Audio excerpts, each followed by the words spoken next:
ও আল্লাহ, দুনিয়াতে আসছিলাম পবিত্র হালাতে, আমার গায়ে কোনো স্পট ছিল না, চেহারার মধ্যে কোনো দাগ ছিল না। আজকে আয়নার সামনে দাঁড়াইলে বডির মধ্যে যেমন স্পট দেখতে পাই, ঠিক গুনাহের কারণে আমার আমল নামায় স্পটের অভাব নাই।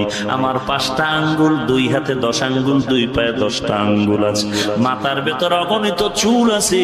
এগুলো মিলাইয়া যদি একটা একটা করে গণনা করি, এই সংখ্যার থেকে আমার আমল নামায় গুনার স্পট বেশি হয়ে গেল। এক কথা, আমার গুনার কারণে আমার হাত না পাক, আমার জিহ্বা না পাক, চোখ না পাক, অন্তর না পাক।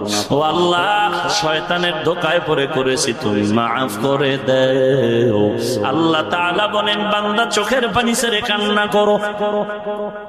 নবী বলেন, 1 ফোঁটা চোখের পানি যদি কেউ কান্না করে ফেলে দাও, গাভীর ওলান থেকে দুধ বের করে গাভীর ওলানে উল্টা ভাবে ঢুকানো যেমন সম্ভব নয়,